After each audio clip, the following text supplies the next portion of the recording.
kind of exciting. I'm getting excited a little bit. I think it was Samhain last year that I made a video. I don't always do a great job of introducing myself and my story. My name is Chris Pennington. I grew up in fundamentalist Christian culture. Gender roles were strict, modesty standards for women, courtship, or like the father picking the spouse. Daughters raised to be a homemaker and raised undocumented as well. All of that, when I grew older, really began to eat away at me because I wanted a different thing for my life, and I'm queer, and I was born a woman, and so I needed to, or I was born female, when it was a challenge. And I'm a trans man. In the last year, since going to school for the first time, in the last couple of years, dating, discovered I was polyamorous.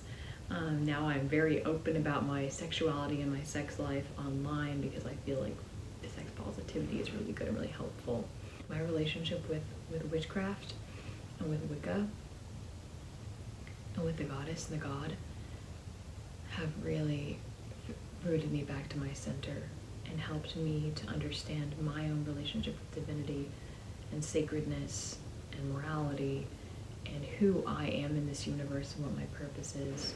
I found my first coven a couple of years ago in Austin, Texas, at a witch market here, and I was so immediately drawn in just by in that coven, the goddess was supreme. In my current coven, goddess and the god are equal, which is probably a more balanced way to look at things, but that's what I needed at that time.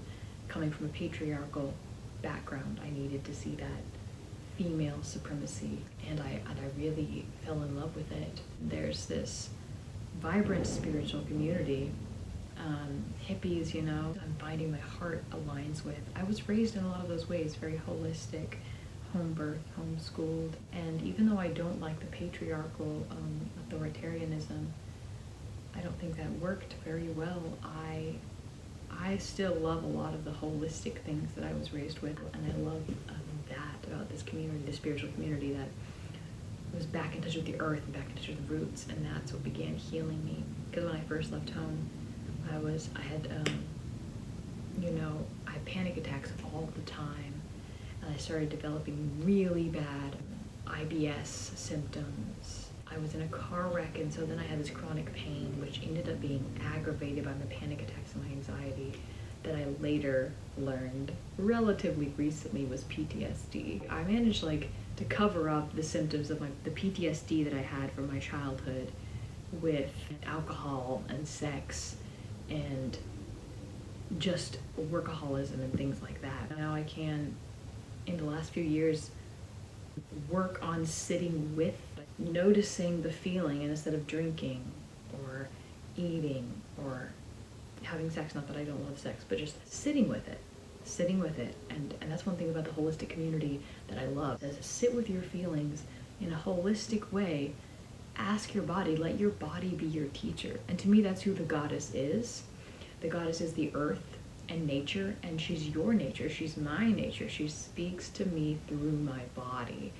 And so when she began to speak to me in movement, in the hippie dance community, I somatically experienced the healing magic of dance, because I started moving my body in these rage ways. And my biggest issue that my therapist and I have kind of pinpointed, the hurdle maybe for me, is the need to people please, to put it lightly, the instinct to defer authority over my autonomy to another person, to other people. Some of that is from my childhood, I think, being trained to be obedient, right? In dance, in the ecstatic dance community, they put on this kind of music, and there's no rhythm and beat to it. There's no speaking, there's no one taking video. It's just complete movement, however you feel. And if you know much about the book The Body Keeps a Score, or if you're keeping up with recent trends in psychology, you may know that they've done a lot of more research on why movement heals the body. If you are experiencing emotions that you have suppressed, that you have tried to numb, that you have tried to not feel, then they stay trapped in your body. So you can start by moving again. I would do some intense channeling, like I would be channeling animal spirits, I'd be rolling around on the floor, and I would be channeling different, I don't even want to say demons, but something like that, like I would be channeling, monsters and aggressive creatures, and biting and snapping and rolling around and screaming and just like shaking and like, and then being like, and then I would feel this bliss wash over me after that.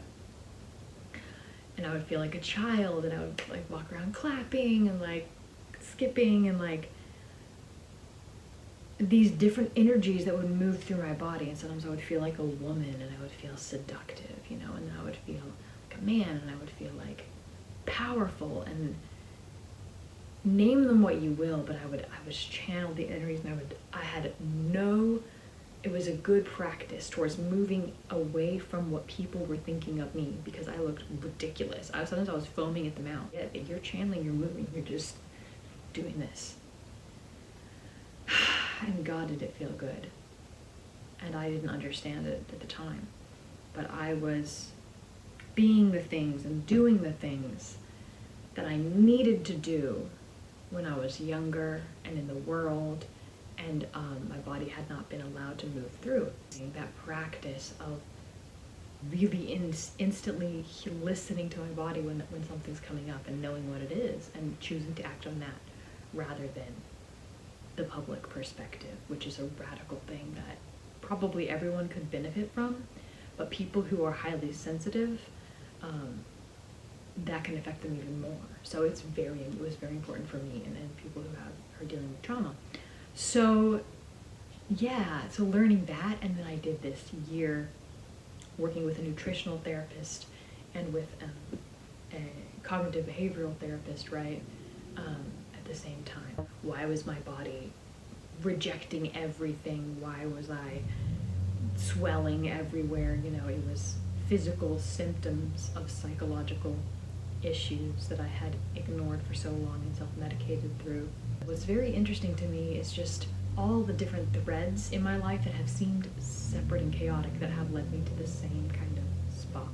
I started volunteering with Out Youth as soon as I came to Austin, and it is an LGBT drop-in center for teens. They can come at any time of the day and just be themselves, share their name and pronouns, share who they are attracted to, wear what they want, and they are respected by everyone there and by the adults. And when I would go to that center and volunteer, I was so fed.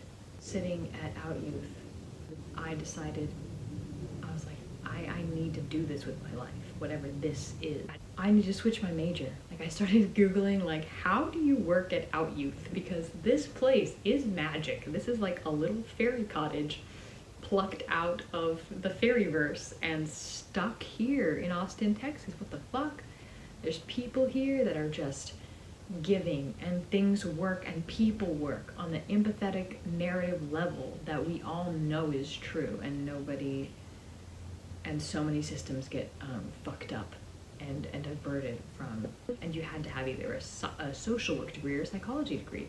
And those were the first times I had heard the term social work, and I had heard the word psychology, but I didn't really know much about it. So I was doing a creative writing major, and then I decided I had to switch my major, and I was thinking, spirituality or social work, and I eventually settled on psychology, because all I was doing all day, every day, was being in these communities of movement and learning about how the body responds to holistic healing involving community and involving dance. And I had to, I move into these space, even though of course I want to help kids, I have to kind of learn how this whole body, gut, brain, spirit, soul thing works for myself. And so the level of study that it takes really automatically leads me down this path. I don't notice the progress until I look back. And today I was doing a little bit of that. And on accepting the fact that I'm an HSP, which means highly sensitive person. You experience stimuli, whether in your external environment or emotional experiences more intensely than other people, which actually means that it's easier for you to develop trauma. And I didn't want to feel those things, not just because they were unpleasant, but because I didn't perceive having feelings to be masculine. I'm mostly sober. I still have a drink now and then, but my goal is to be sober, and for the most part I am. I also made a commitment before I entered this new relationship that I was not going to compromise my relationship with my body and my instincts and myself ever again for a relationship. I was always going to do the weird freaky things I do in the world, whether that's dancing naked in the street, don't ask, or whether that's going topless in a state park or laughing really loudly for no reason. Whatever it is about me, I'm not going to compromise my being and my needs for a relationship ever again. I move into this connection with this person, and they have never said anything or done anything to shame these parts of me. So when it comes up and I choose it, it is difficult, and then when they have no negative reaction to it, it is still difficult. I'm having to watch these triggers come up. I have a fear that, you know, this person that I'm with is not going to be very fond of this, of me, of this triggered, shaking being that I become. So really, the answer in those situations is to sit with it. The only way that you can heal that is by holding yourself and telling yourself, I love you. I love all of these feelings, even though, you know, they may hurt physically and they may feel sad and disconnecting. You have to hold yourself and say, I love you like this. And remember that this is the goddess speaking to you. This is what helps me, right? Like, the goddess created every cell of my being, or the God for you, or whoever it is for you, but created every cell of my being to act in the way that it acts to protect me. And she thought this was a beautiful creation. She designed this and she said, oh my God, she had got teary-eyed and she said, fuck, what have I done? Like, I've made a masterpiece. And that's what she said when she made you. The goddess made you. Like, she loves the way that your brain ticks. And you can feel that in your heart chakra, right? In your heart center. You can feel that right here.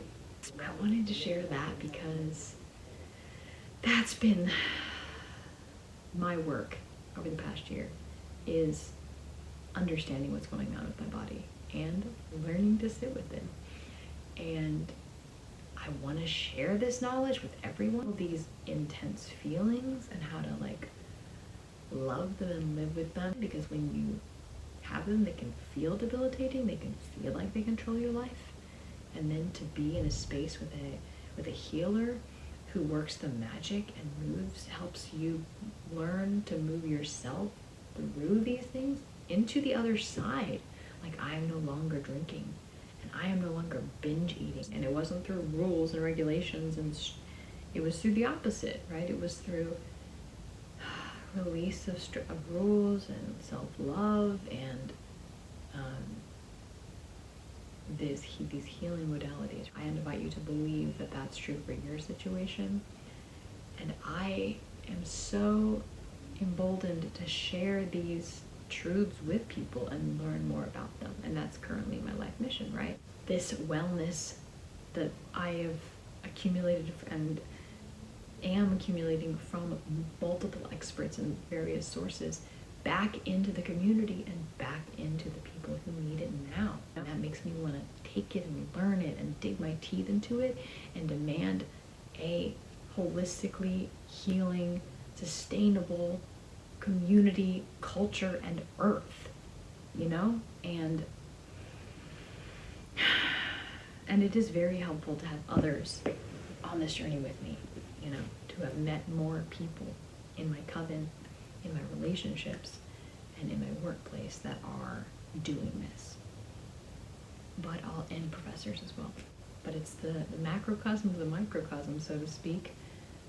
The day-to-day of self-healing is the work of the goddess. The work of the goddess is creating a more holistic, sustainable society. Which is not just healing yourself, it's doing the work, it's learning the law, it's implementing these systems and changing the system. That work of the goddess, that gay agenda is also the daily practices of meditation and yoga and art and just learning your body.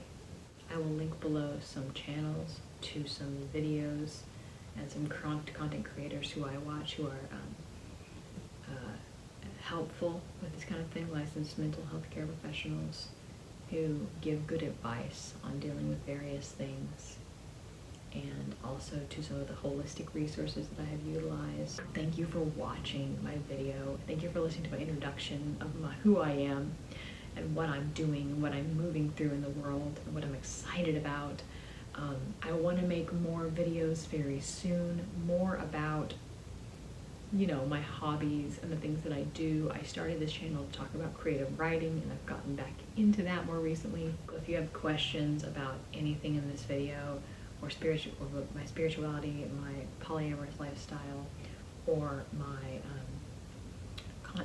writing projects and that kind of side of my life, please leave the questions down in the comments below. It feels really good to connect with you and hopefully kind of cast that line to you if you are someone who's at the beginning of your self-healing journey and self-discovery journey, or coming out of a cold, or coming out of deconstruction, to see someone else on the other side of being themselves and healing. That's always my intention. So with many blessings, I would like to leave it at that, sending you so much love, and I will see you in the next one.